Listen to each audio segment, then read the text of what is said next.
नमस्कार। और आज के इस विशेष विश्लेषण में आपका स्वागत है। नमस्कार। आज हम एक ऐसी किताब पर नजर डाल रहे हैं जिसने दुनिया भर में लाखों लोगों की पैसे को लेकर सोच बदली है। रॉबर्ट कियोसाकी की रिच डैड पुअर डैड। जी हाँ, बहुत ही प्रभावशाली किताब रही है।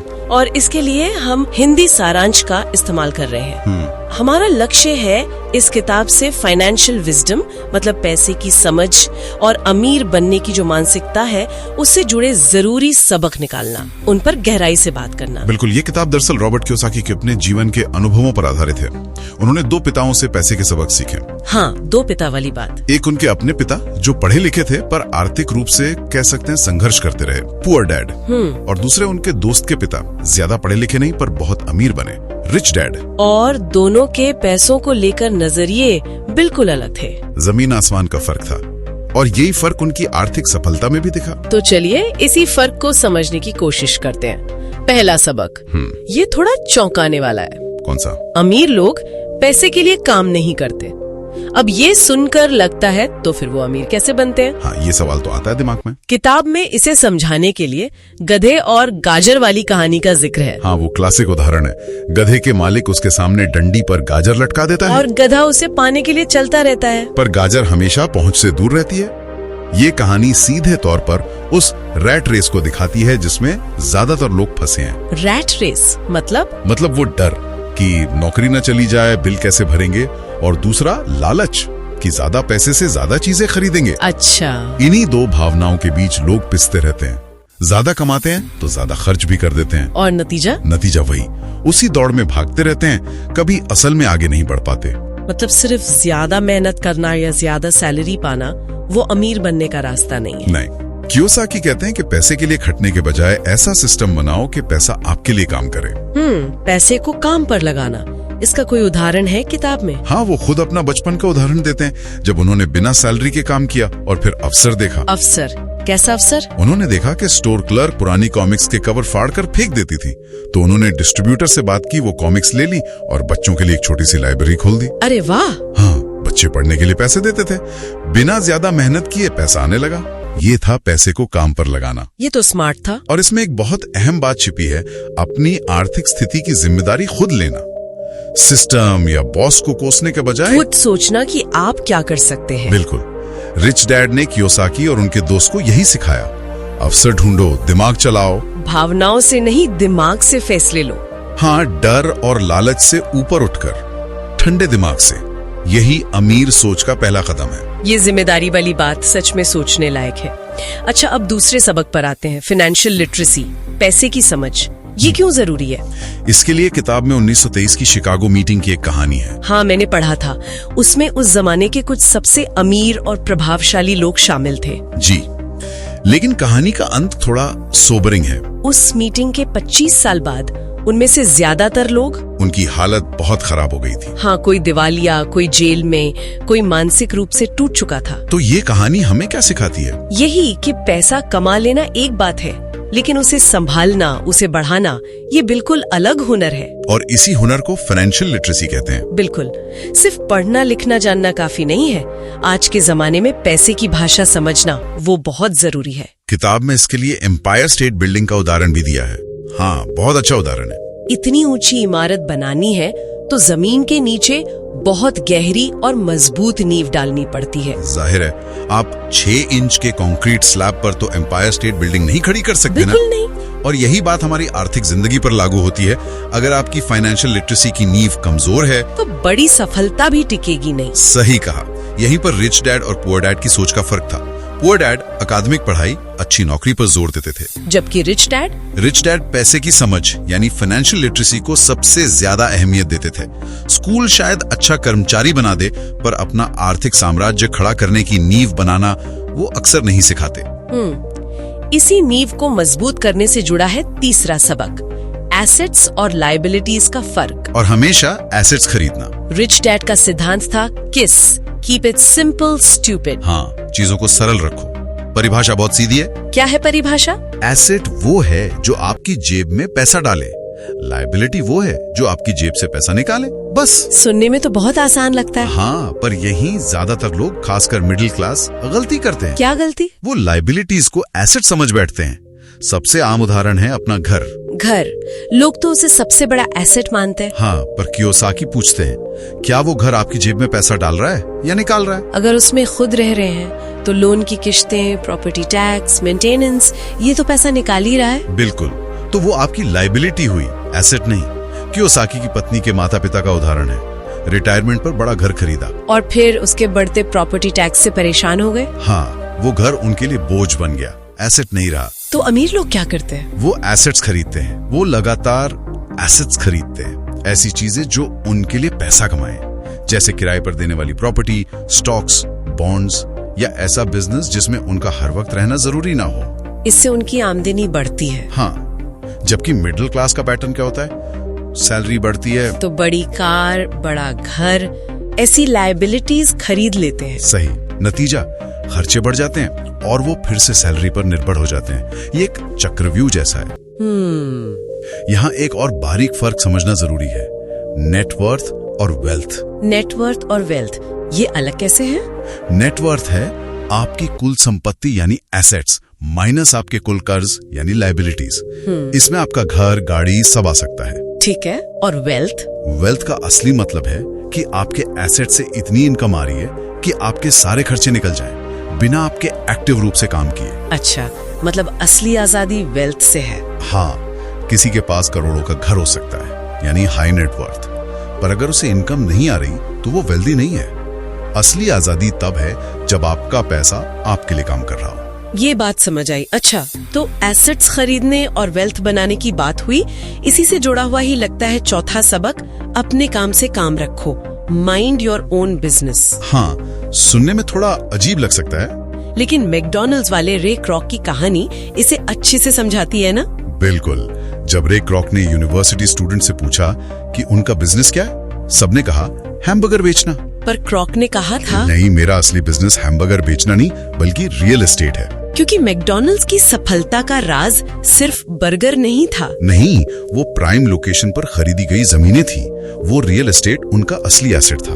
तो ये कहानी क्या सिखाती है कि हमारा प्रोफेशन और हमारा बिजनेस अलग है। हाँ, आपकी नौकरी आपका प्रोफेशन है, आप डॉक्टर, इंजीनियर हो सकते हैं, लेकिन आपका असली बिजनेस है अपने एसेट्स का कॉलम बनाना। हम अक्सर दूसरों के लिए काम करके उनकी कंपनी यानी उनके एसेट्स बनाने में लगे रहते हैं और अपना एसेट कॉलम खाली रखते हैं। हमारा एजुकेशन सिस्टम भी हमें अक्सर अच्छा एम्प्लॉय बनना सिखाता है, ये नहीं कि अपना एसेट बेस कैसे खड़ा करें।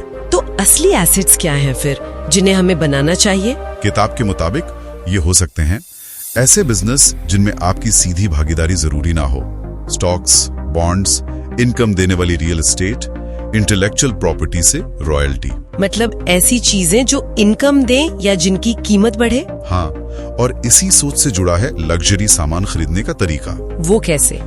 मिडिल क्लास अक्सर सैलरी बढ़ते ही सबसे पहले कोई महंगी चीज मतलब लायबिलिटी खरीदता है, जैसे कार या फोन। हाँ, जबकि अमीर लोग वो पहले अपने एसेट्स बनाते हैं और जब उन एसेट से इनकम काफी बढ़ जाती है तब उस कमाई से लग्जरी खरीदते हैं। अच्छा, मतलब उनका एसेट कॉलम ही उनकी लायबिलिटीज का भुगतान करता है। बिल्कुल, ये मानसिकता का खेल है। पहले एसेट बनाओ, फिर उससे होने वाली कमाई से खर्च करो। अब सवाल ये है कि ये एसेट्स आएंगे कहाँ से? यहीं पर शायद पांचवा सबक काम आता है। हाँ, अमीर पैसा इन्वेंट करते हैं। पैसा इन्वेंट करते हैं, इसका क्या मतलब हुआ? ये थोड़ा इसे समझने के लिए अलेक्जेंडर ग्राहम बेल की कहानी सोचिए। टेलीफोन बनाने के बाद उन्हें पैसों की जरूरत पड़ी, तो उन्होंने वेस्टर्न यूनियन को अपना पेटेंट बेचने की कोशिश की थी। हाँ, सिर्फ $1 लाख में। लेकिन वेस्टर्न यूनियन के प्रेसिडेंट ने मना कर दिया। उन्हें लगा ये इलेक्ट्रिक खिलौना बेकार है। उन्होंने मौका गंवा दिया। बेल की कंपनी AT&T बाद में बहुत बड़ी बन गई। बिल्कुल, ये दिखाता है कि अवसर अक्सर हमारे सामने होते हैं पर हम उन्हें पहचान नहीं पाते या पहचानने की हिम्मत नहीं होती। हिम्मत मतलब सिर्फ ज्ञान काफी नहीं? नहीं, हिम्मत और थोड़ा रिस्क लेने की क्षमता भी चाहिए। कियोसाकी कहते हैं कि बहुत लोग स्मार्ट होते हैं पर डर या सेल्फ डाउट की वजह से पीछे हट जाते हैं, सुरक्षित रास्ता चुनते हैं। हाँ, और बड़े मौके गवा देते हैं। आज की तेजी से बदलती दुनिया में तो पुरानी सोच पर टिके रहना और भी खतरनाक है। कैसे? हो सकता है जो चीज कल आपका एसेट थी वो आज लायबिलिटी बन जाए, कोई खास स्किल, कोई प्रॉपर्टी।